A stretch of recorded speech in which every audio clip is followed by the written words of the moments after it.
예, 안녕하세요. 이제 부동산학개론 기본 강좌 36강을 보도록 하겠어요. 36강은 이제 그 금융 다음으로 그 기본소들이 편제가 되어 있는 부동산 활동 중에 그 시험에 나오는 이제 인력공단에 제시된 몇 가지 그 주제를 가지고 내용을 논하도록 하겠습니다. 기본 강좌에서는 그 감정평가는 심화해서 다룰 예정이고요.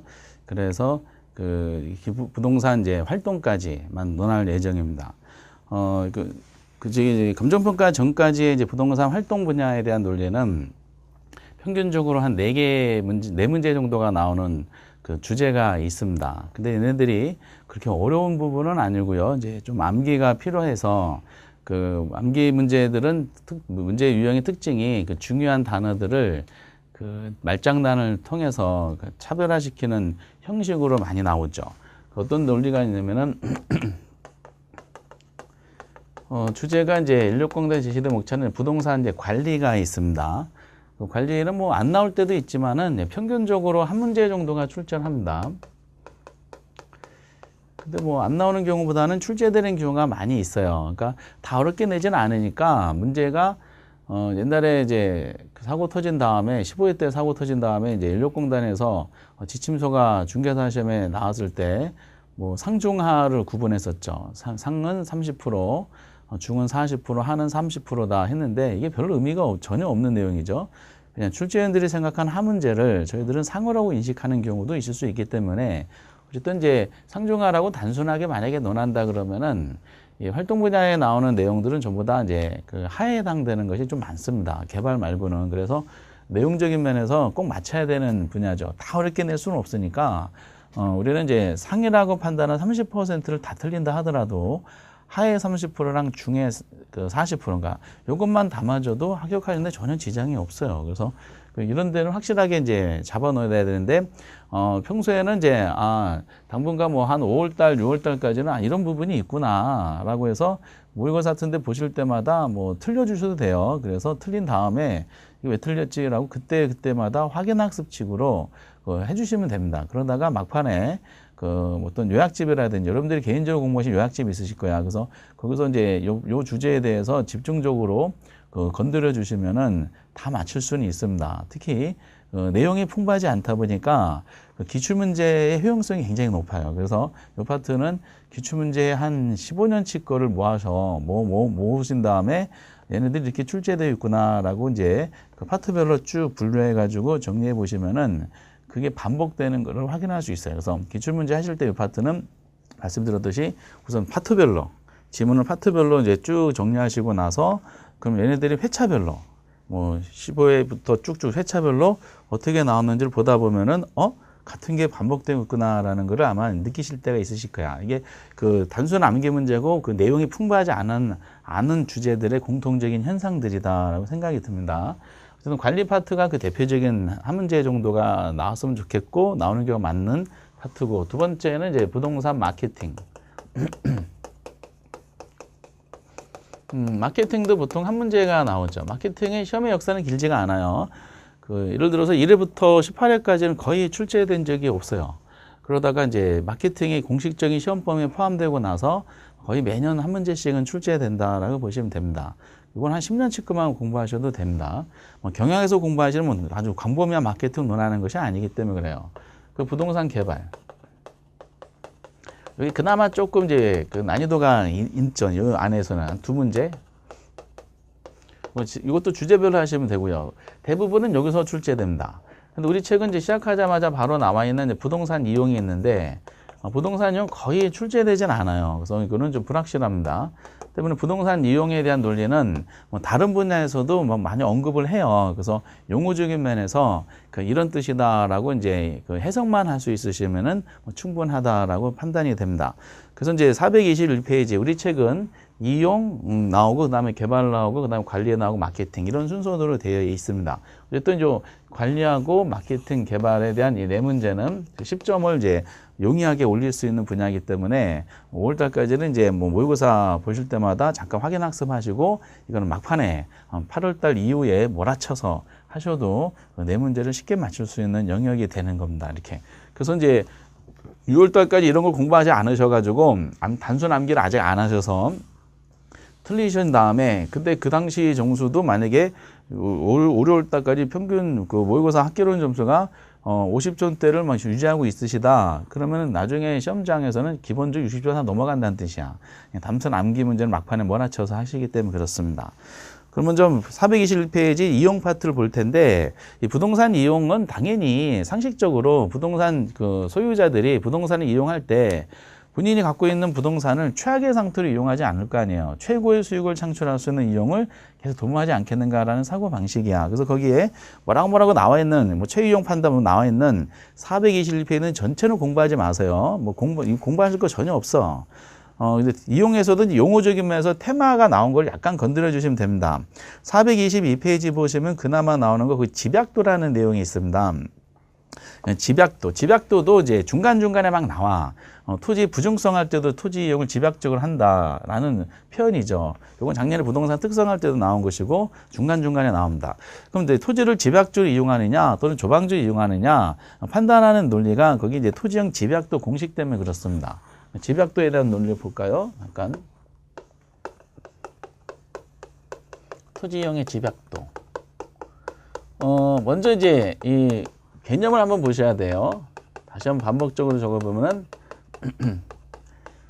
뭐 거기 이제 뭐 다 보실 필요는 없고요. 여러분들이 이제 체크해드리면은 기본서가 체크해드릴 때 그 양가를 1번 토지형 집약도라고 해서 바로 밑에 설명이 되어 있죠. 집약도라 해서 한 줄로 되어 있는 거 그거는 여러분 체크하셔야 됩니다. 그리고 이제 집약적 이용이라고 나온 게 있어요. 집약적 이용 그 동그라미 이제 바로 밑에 개념만 보시면 되실 것 같고요. 그리고 조방적 이용의 개념만 보시면 됩니다. 그 양가를 1번 도시 토지와 농촌 토지는 전혀 건드릴 거 없어요. 그런 거 시험에 안 나옵니다. 그 양가로서 한 번에 집약한 게 조방한 게 있죠. 요거를 이제 개념 정도만 아시면 됩니다. 그 오른쪽 입지잉여도 개념만 아시면 돼. 입지잉여는 거기 이제 그 입지 조건이 양호한 경우에 발생하는 특별한 이익을 우리가 뭐라 그런다?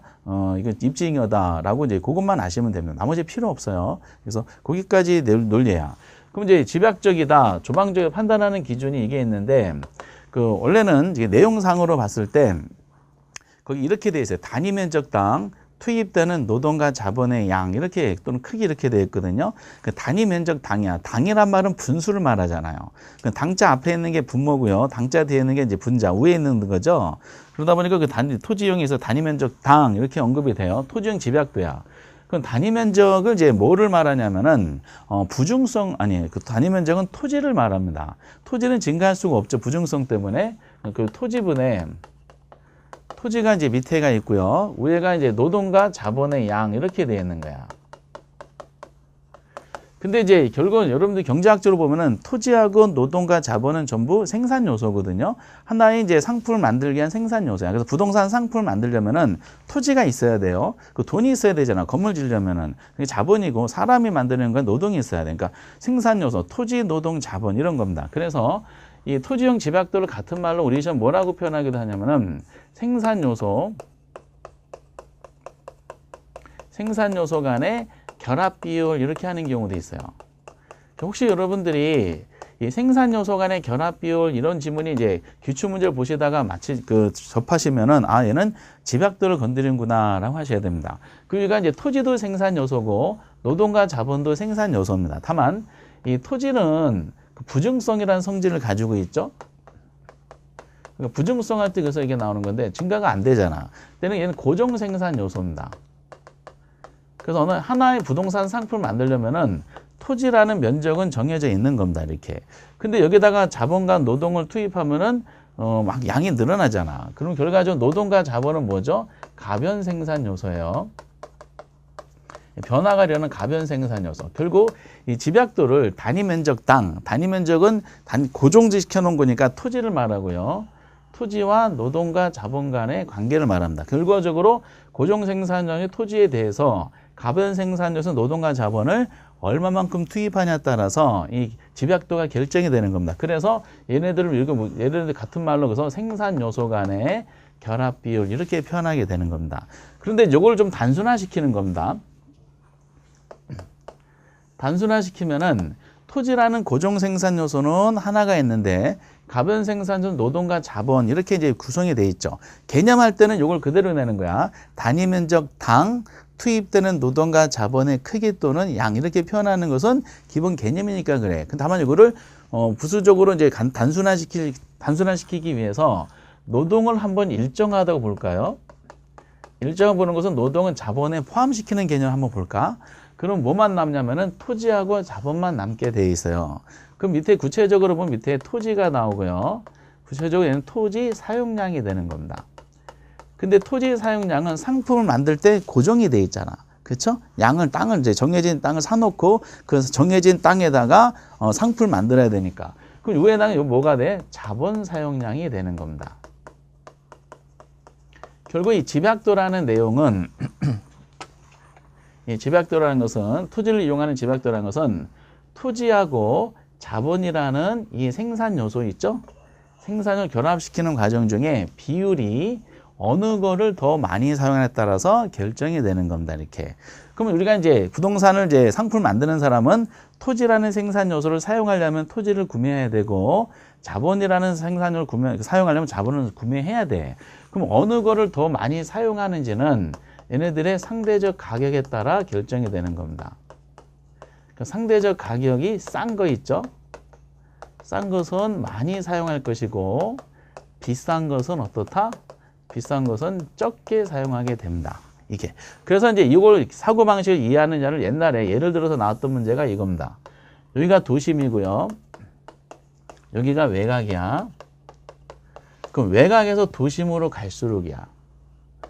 도심으로 갈수록 집약도는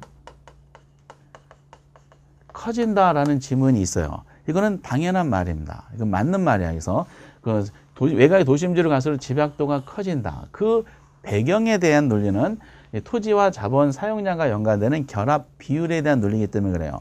즉 외곽에서 도심지로 갈수록 인구는 점점 증가합니다. 인구가 증가되는데 이 사람들이 주공간 마련하려면 전부 다 땅이 있어야 되죠. 인구가 증가하면은 토지에 대한 수요도 증가합니다. 토지 수요가 증가하니까 토지 가격은 상승합니다. 토지가 비싸니까 도심이니까 땅값이 비싸니까 토지 사용량은 어때요? 토지 사용량은 감소하게 돼 있어요. 토지를 필요한 만큼 최소한 매입하는 거야 이렇게. 그럼 토지 사용량이 감소하는 거야. 토지 사용량이 감소하니까 상대적으로 결합 비율, 즉 집약도는 커지게 된다라는 논리가 나오는 거지. 그래서 집약도는 높아진다는 거야. 반대말로 보면은 도심지로 올수록 땅값은 비싸져서 토지 사용량은 점점 줄어드는 대신에 상대적인 면에서 자본 가격은 싸져서 자본 사용량이 많아집니다. 그래서 건물을 높게 지게 되는 거죠. 그래서 이게 결국 토지와 자본의 생산 요소의 결합 비율로 이제 생각하시면 됩니다. 이렇게 뭐 흔하게 나오지도 않아요. 개념 정도가 가끔 등장하는데, 그러면 이제 도심지를 한번 볼까요? 그럼 도심지를 봤을 때 토지를 개발 사업자들이 최소한 매입을 해서 상품을 만들어야 돼. 그 상품을 만든다, 자본 투입해서 건물을 높게 진다는 거야. 건물을 무한정 높게 진다 그래서 무조건 뭐죠? 가격 수익이 극대화돼요? 안 돼요. 만약 건물을 200층 져서 서울 시내에서 근데 임대했더니 건물이 이제 50층밖에 임대가 안 되면 나머지 150층 공실이잖아. 그럼 이제 수익이 안 나니까 투자 자본 회수를 못 하게 돼 있어요. 그러다 보니까 결합 비율이 토지하고 자본에 대해서 그 자본 사용량 많을수록 건물을 높게 줄수록 그 집약도 높아지지만 집약도 높아진다고 해서 반드시 이윤까지 극대화되는 건 아닙니다. 그러면은 토지를 이용하는 입장에서는 토지라는 생산 요소와 자본이라는 생산 요소를 적절하게 결합시킬 때 균형을 맞춰서 해야 돼요. 그러면 이제 자본과 그 토지 결합비율을 할 때 상한선이 있고 하한선이 있어. 그럼 상한선에서 최대 이윤을 발생할 것이고 하한선에서는 그 부동산 상품을 유지하기 위한 마지노선이 되겠죠. 그 하한선과 상한선 범위 내에서 이용하다 보면 어쨌든 초과에는 계속 유지할 수가 있는 상황 설정이 되는 거죠. 그럼 어느 게 상한선이고 어느 게 하한선이라고 판단하는 것이 맨 밑에 나오는 집약 한계와 조방 한계에 대한 논리입니다. 이 집약 한계, 조방 한계도 지금 출제되지 않은 지가 거의 한 15년 이상 된 것 같아요. 그러니까 집약도라는 개념은 나온 적이 있었지만은 이런 표현이, 그래서 집약도 논리에서 그나마 이제 언급되는 거, 집약 한계는 뭐고, 그래서 개념만 보시는 것이 뭐 큰 지장이 없다는 겁니다. 조방 한계가 뭐냐라는 거를 확인하는 거지. 이건 경제적인 용어라서 출제원들이 너무 어렵다고 판단하는지 잘 안 내는 것 같아. 그 집약 한계는 거기 보면은 한 개 비용과 한 개의 수입이 일치되는 데가 추가 투입되는 이제 집약도 이렇게 돼 있잖아. 굉장히 어려운 말이 한 개란 말입니다. 한 개, 두 개 그것이 아니라 한 개 단위당 개념인데 영어로 마지날 뭐 이렇게 되지만은 어쨌든 우리는 이제 개념의 집약 한계가 뭡니까? 그러면은 한 개 비용과 한 개 수입이 일치되는 경우에 집약도를 우리는 뭐라 그런다고요? 집약 한계다라고 하는 거. 그럼 만약에 경제학적으로 한 개 비용과 한 개 수입이 일치되잖아요. 그럼 이거를 부동산을 이제 이용해서 창출하는 이윤이 극대화되는 지점이야. 이것이 한 개 비용, 한 개 일치되는 점을 이윤 극대점이다라고 얘기합니다. 그럼 이윤 극대점이란 말은 집약 한계는 토지 이용에 있어서 뭐가 돼요? 토지 이용의 상한선이다라고 저희들은 얘기를 하게 되는 겁니다. 그 상한선을 기준으로. 그러면은 상한 집약 한계까지 토지와 자본의 결합 비율을 균형을 맞춰서 이게 최요 충수가 돼요.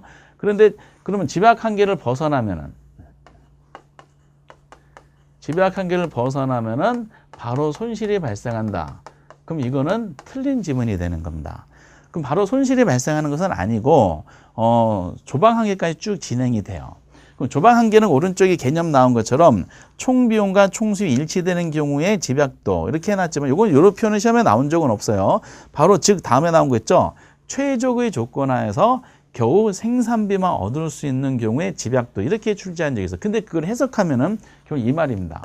조방 한계는 총 비용과 총 수입이 일치되는 경우에 집약도를 우리는 조방 한계다라고 책처럼 해석하는 거죠. 이거를 최적의 조건에 겨우 생산비만 얻는 거야.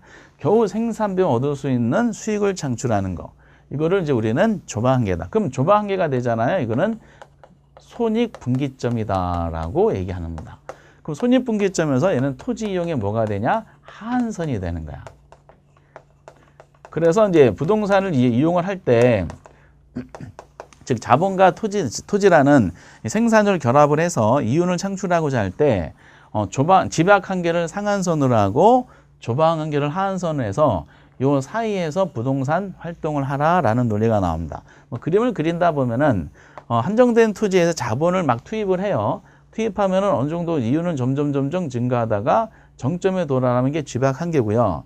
그러다가 이제 자본 더 투입하면 이윤은 점점 줄다가 여기가 조방 한계가 돼. 그래서 이제 이게 플러스 마이너스 영역이니까 이게 손익분기점이 되는 겁니다. 그래서 이게 이제 이윤 극대점이 돼가지고 집약 한계를 상한선으로 하고 조방 한계를 하한선으로 해서 이 범위 내에서 이용 활동을 하라라고 얘기를 하게 되는 거죠. 뭐 이거는 이제 현실적인 내용은 아니지만은 하나의 예를 들어볼게요. 극단적인 예야. 토지가 이렇게 있고요. 토지는 단위 면적으로 정해져 있어요. 그럼 이 땅을 이제 매입을 한 개발업자가 상품을 만들어요. 상품을 만들면 자본을 투입해야 돼. 자본 투입한다는 현실적으로 건물을 짓는다는 거야. 그럼 이제 이게 뭐 이런 경제학적인 논리를 좀 그렇지만은 1층을 졌어요. 그럼 1층을 건설할 때 들어가는 비용이 있을 거야. 한 층, 한 단위 개념이 우리가 뭐냐면은 한 개라는 개념인데 어쨌든 1층을 할 때 들어가는 비용이 20원이 들어간다라고 가정하시기 바랍니다. 이때 들어가는 비용이야. 그때 1층에서 나온 수입이 보니까 100원이 나온다라고 한번 가정해 보시기 바랍니다. 그럼 얼마 정도의 이윤을 얻을 수 있어? 80원의 이윤을 얻을 수가 있죠. 그럼 1층은 타당성이 있는 거야. 그럼 한 단위 더 또 추가 투자하는 거야. 2층을 건설한다라고 가정하시기 바랍니다. 그럼 2층을 추가 투입할 때 들어가는 비용이 40원이라고 가정하시는 거예요. 그래서 나오는 수익이 이제 80원으로 줄어들었어요. 근데 손실은 아니죠. 2층에서 얼마 수입이 나와? 40원의 수입이 나오게 됩니다. 타당성이 있네. 한 층을 더 진다는 거야. 추가로 한 층을 더 쪘더니 이때 들어간 비용이 60원이고 나오는 수입이 만약 60원이다. 그럼 3층에서는 이윤은 제로겠죠. 초과이윤은 0이고 정상이윤만 얻는 상태야. 그러면 이 3층이 뭐가 되냐면은 이 토지를 이용해서 자본을 투입하는 데 있어서의 이 3층이 토지용의 상한선으로서 집약 한계가 됩니다. 집약 한계 이렇게 집약 한계가 되고 여기서는 이제 3층을 이제 건설 들어간 한 개 비용인 60원하고 한 개 수입인 60원이 같아지기 때문에 그래요. 그러면 이제 그렇다 해서 그 다음부터 이제 4층을 져요. 4층을 짓는다 바로 손실이 하는 건 아니야. 왜 1층부터 3층까지는 총 이윤이 얼마 벌었냐면 120원을 버는 상태이기 때문에 그래요. 4층을 건설에 들어가는 비용이 만약에 80원이라고 가정하는 겁니다.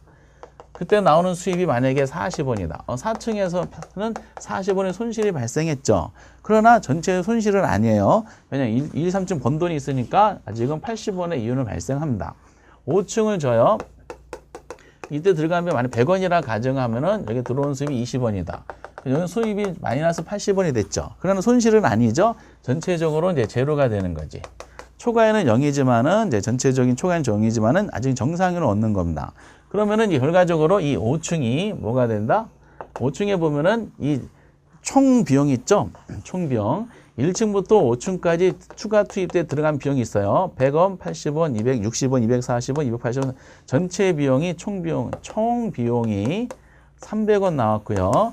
여기서도 1층부터 5층까지 나온 수입을 전부 다 더해봤더니 총 수입이 얼마나 300원이 나왔어. 그러니까 총 비용과 총 수입이 일치되는 지점이 어디다? 5층이야. 그 5층을 이걸 조방 한계라 그럽니다. 그래서 이 사람은 토지를 이용해서 자본을 투입할 때 3층을 상한선으로 하고 5층을 하한선으로 한 이 범위 내에서 부동산 활동을 하라라고 하는 거죠. 근데 그래서 집약 한계를 벗어났어요. 바로 손실이 아니잖아. 5층을 벗어나서 3층 벗어나서 4층을 줬다 해서 바로 전체 손실은 아니죠. 아직도 초과는 유지하고 있어요. 근데 5층을 조방 한계를 벗어나면은 바로 손실이 된다. 요거는 맞게 되는 거지. 추가로 지면 질수록 이때부터는 이 토지를 이용한 자본 투입에 대한 수익이 역전이 됩니다. 이렇게. 그래서 이제 5층 이상은 질 필요가 없더라. 아주 비논리적이지만은 어쨌든 한계라는 개념과 총이라는 개념을 약간 집약의 조방한계를 판단하기 위해서 억지로 만든 예문입니다. 그런데 이제 우리는 이런 내는 것이 아니라 이제 개념 정도만 나와요. 그래서 아까 토지형 집약도란 단위 면적당 투입된 노동과 자본의 양이다. 근데 그 단위 면적은 토지를 말하기 때문에 결국 토지와 자본, 노동이라는 생산 요소 간의 결합 비율을 말한다. 근데 문제를 좀 단순화시키려고 옛날에 출제인이 건드렸던 것은 노동을 일정하다고 보면은 토지하고 자본만 이제 가지고 논한다 그러면은 결국 집약도라는 것은 토지와 자본 중에 어느 거를 더 많이 사용하냐에 따라서 결과적으로 이제 집약도가 결정이 된다.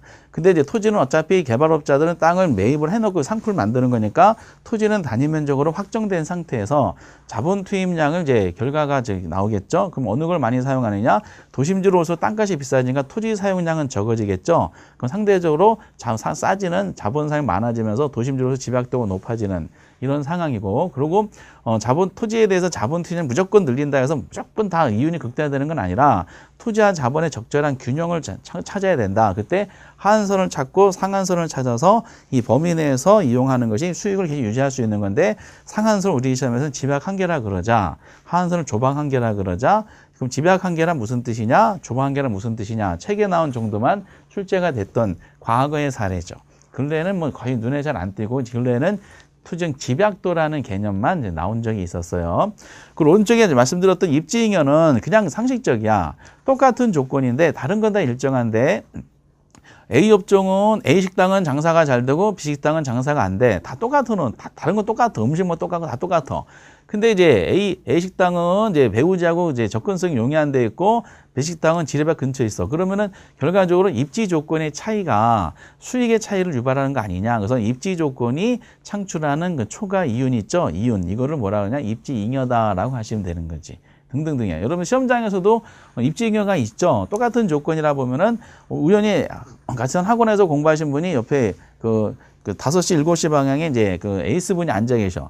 어떻게 하다 보니까 이게 보이는 경우가 있을 수도 있어요. 입지 조건이 우수하기 때문에 한 문제 더 맞을 수 있는 그런 입지 잉여다라는 거죠. 참고만 하시기 바랍니다. 개념만 보시면 돼. 거의 요즘엔 잘 출제되지 않습니다. 그래서 이제 집약도라는 개념이 이제 의미가 있기 때문에 아까 언급한 것이고, 그리고 이제 423페이지에 보면은 스프레 현상도 마찬가지야. 그거를 단독 문제 내기는 좀 너무 아까운 겁니다. 이렇게. 도시가 이제 숲을 확산된다는 뜻이죠. 이게 그 뭘 보시냐면은 거기 숲으로 현상의 개념을 보시면 돼요. 개념에 바로 이제 첫 번째 나와 있죠. 숲으로 현상이란 도시 성장이 어쩌고저쩌고 나옵니다. 그 두 번째 줄까지 말한다까지 꼭 알고 계셔야 돼. 그리고 왜 그러냐 그 이유가 나옵니다. 그 세 번째 이용 계획이 소홀한 데 비롯된다. 원인이 나옵니다. 이렇게 요거 체크하시고요. 그리고 숲으로 현상의 유형 이런 것은 사실상 의미가 없어요. 요즘에는 그 다음 페이지는 종류별로 나열됐는데 어느 걸 보시는지 하면 동그라미 5번만 보시면 돼요. 숲으로 현상의 유형 중에서 동그라미 1번처럼 그 계획적으로 체계적인 도시계획 없으면은 수평면적인 확산뿐만 아니라 입체적으로 난개발이 막 발생합니다. 건폐 용적률 없다 한번 가정해 보세요. 그럼 스카이라인이 형성이 안 돼. 입체적인 난개발이 발생하는 거. 그런 경우 동그라미 1번은 이제 상식적인 약간의 개념이고 숲으로 현상이 나타나는 내용 중에 동그라미 5번 비지적 현상이라는 단어가 독특하기 때문에 그 정도만 아시면 돼요. 비지적 현상, 날비자에 땅지자죠. 그러니까 개구리 띰뜨기식으로 중간중간 공지를 남기면서 난개발이라는 거를 숲으로 현상의 전형으로 이거 비지적 현상이다라고 얘기합니다. 그 밑에 이제 숲으로 현상의 특징이 있죠. 당연히 숲으로이 나타난 지역은 땅값이 별로 좋지 않을 거 아니야. 그래서 땅값이 표준적 이하다라는 말이 설명이 돼 있어요.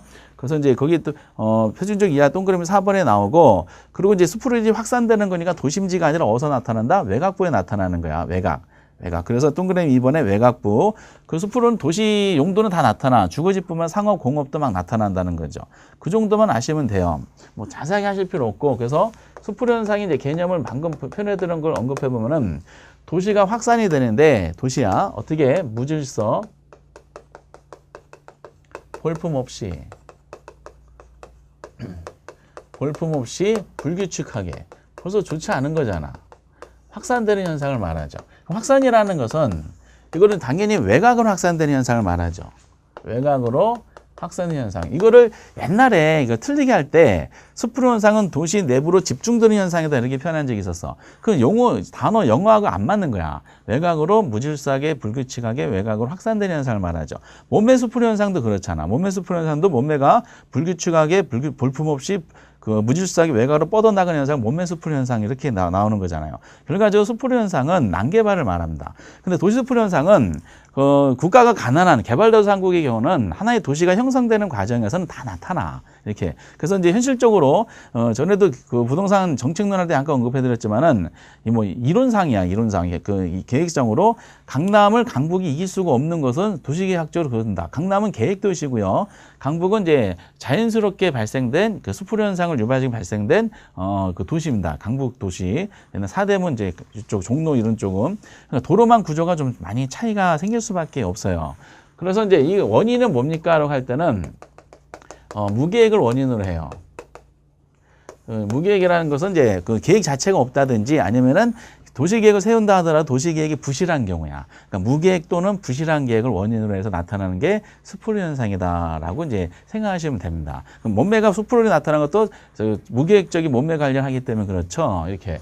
그럼 우리나라는 그 개발도상국에는 그러면 숲으로 현상이 나타나는 거를 억제시키는 방식이 있어요. 그것이 이제 아까 보셨던 우리나라에서 시행했던 이제 그린벨트 제도가 그겁니다. 확산을 방지하기 위해서 외곽에 울타리 둘렀죠. 개발제한구역 제도가 숲으로 방지 효과가 생기는 거지. 확산 방지 효과. 그래서 이제 외곽에서 나타나는 무질서한 난개발 현상이다라고 보시면 돼요. 그 유형 중에서 아까 이제 비지적 현상이 있죠. 날비자에 땅지자니까 개구리 띰뜨기 쉬워. 중간중간에 땅값이 싼 데만 찾아다니는 거야. 체계적으로 이제 이렇게 정리해야 되는 것이 아니라 개발업체는 땅값이 싼 데만 중간중간에 찾아다니다 보니까 이게 막 난개발이 일어나는 거지. 나중에 이게 그 국가가 이제 점점 성장하면은 난개발이 일어난 비지적 현상으로 난개발이 일어난 거를 그 지역과 지역 연결시키는 과정 중에 이게 도로망이라든지 도시 구조가 아주 엉망진창돼 버립니다. 그래서 이제 비지적 현상 한번 참고하시기 바라고요. 특징이 있죠. 당연히 가격이 표준적 이하다. 당연히 싸다는 것이죠. 그렇게 설명되고 아까 외곽으로 나타나는 것이고 도시 용도는 다 나타나요. 그래서 주거집뿐만 아니라 상업 공업도 나타나더라. 근데 제일 중요한 것은 이제 이거예요. 개념 정도만 아셔도 뭐 큰 지장이 없을 정도로 내용이 파격적으로 언급하지 않습니다. 그리고 이제 초창기 때 이제 여기서 이용 파트에서 이 집약도와 도움을 약간 건드렸던 것이 그 양가로 이번에 직주분리와 직주조건 현상이 있어요. 직주분리, 직주조건. 요 두 가지 내용은 뭐 그 내용 명칭 자체도 의미가 납포되어 있는데 이 기출됐던 초창기 때 문제 보면은 문제가 똑같은 것이 나왔었어요. 보기도 똑같았었는데 시험 문제가 나오는 내용은 직주 분리하고 직주 접근. 이게 이제 원인하고 결과야. 오히려 이제 투자, 뭐 금융, 수요 공고, 감정 평가는 뭐 잘 안 하니까 그래서 이런 투자 3대 테마인 수요 공고, 투자, 금융 이 3대 테마를 위주로 열심히 공부하신 분들이 오히려 이런 문제를 간단하게 탁 내드리면은 틀리는 경우가 많이 있더라고요. 그러니까 너무 쉬워서 이제 간과하시는 경우가 있는 것 같아요. 직주 분리란 말은 말 그대로 직장과 주공간이 분리되는 현상을 직주 분리다라고 얘기를 하게 되는 겁니다. 지금 86년도가 2회 때는요. 직주 분리하고 그럼 주거 분리를 구분하는 걸 낸 적도 있었어요. 그 주거 분리는 우리가 여가현상 공부하셨던 것처럼 주거 지역이 소득계층별로 분리되는 거잖아. 즉 주거 분리 현상은 고소득층 주거 지역과 저소득층 주거 지역으로 분리되는 현상이 주거 분리 현상이고 직주 분리 현상은 직장과 주공간이 분리되는 현상을 말하는 겁니다. 이렇게. 그래서 이제 그 원인이 뭡니까 그럴 때 가장 결정적인 것은 도심의 집가구 현상이죠.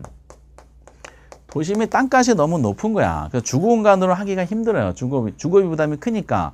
그러니까 일반 서민분들은 어떻게 외곽으로 나갈 수밖에 없지.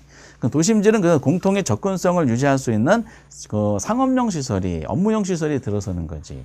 그래서 이제 도심의 집가구라든지 또는 이제 교통의 발달이 있죠.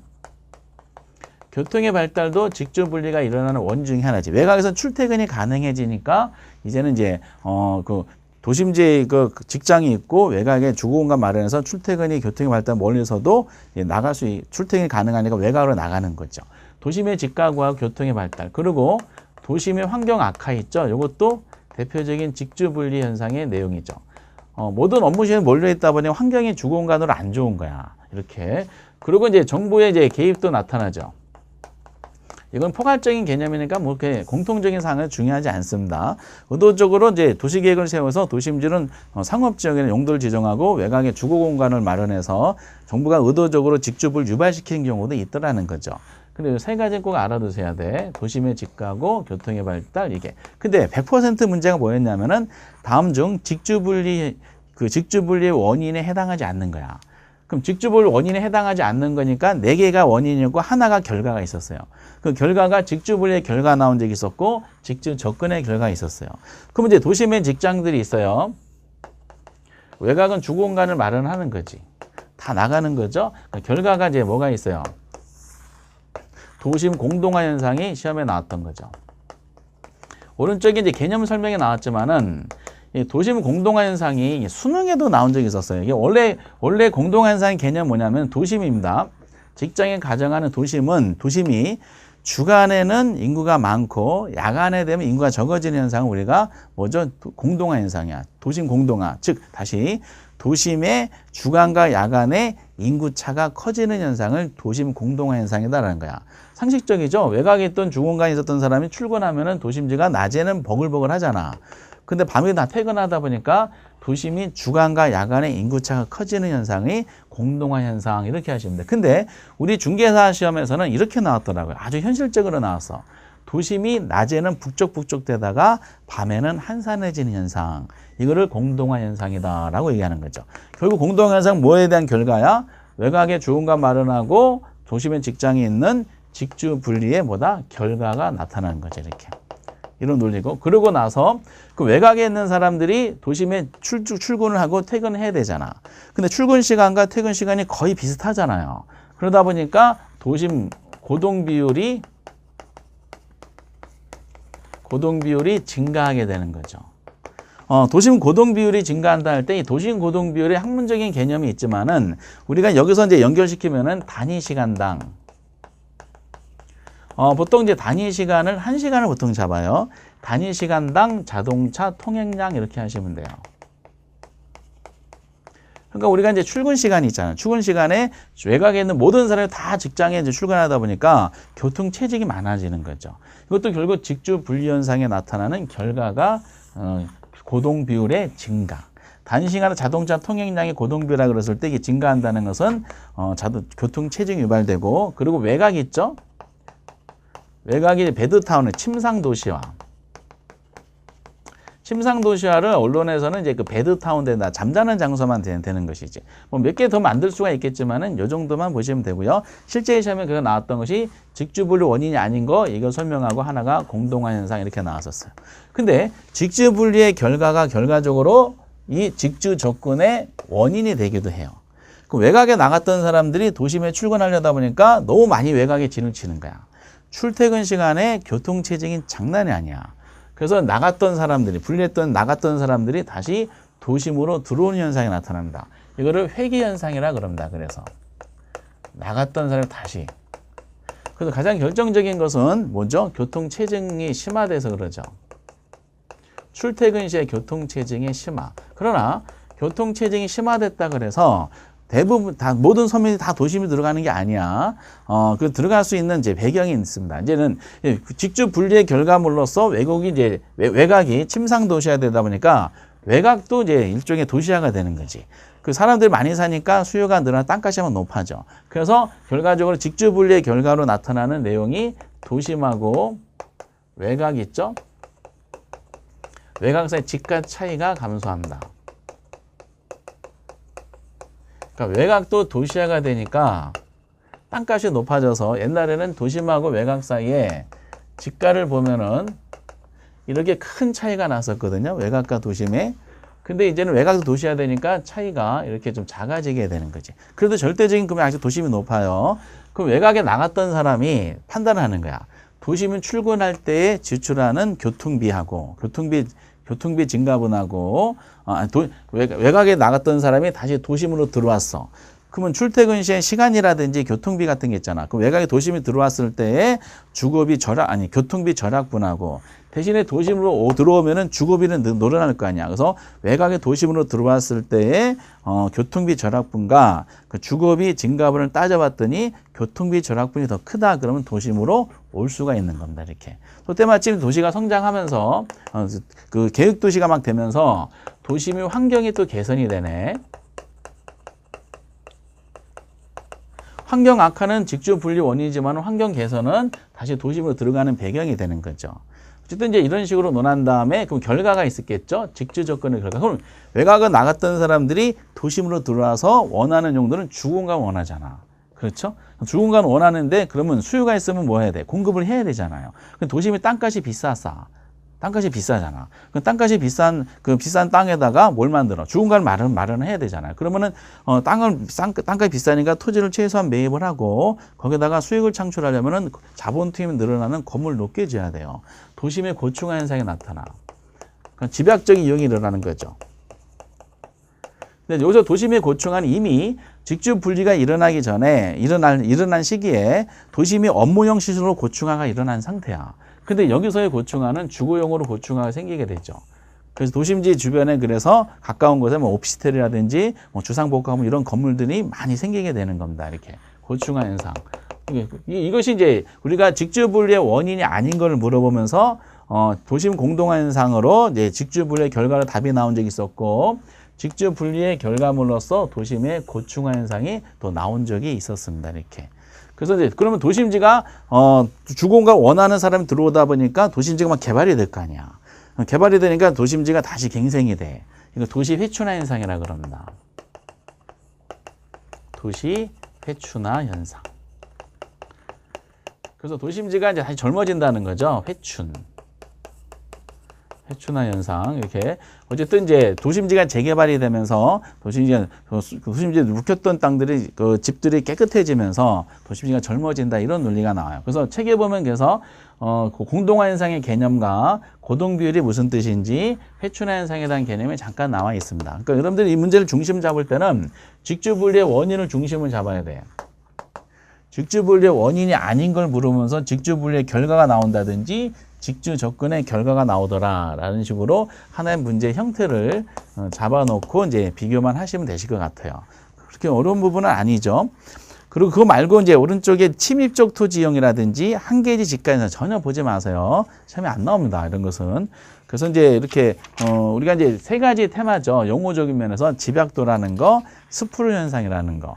그리고 직주분리 접근이라는. 근데 요것이 요즘 문제 난이도를 보면은 과거보다는 이제 수험생분의 실력이 워낙 월등해지셔가지고 이 정도 개념을 알고 있겠지라고 가정하는 것 같아요. 그래서 이거와 관계되는 분야가 다른 데 나왔을 때 그 문제를 풀면서 이 용어들은 당연히 알고 있는 지문으로 집어넣어서 이제 지문을 만들더라고요. 이렇게.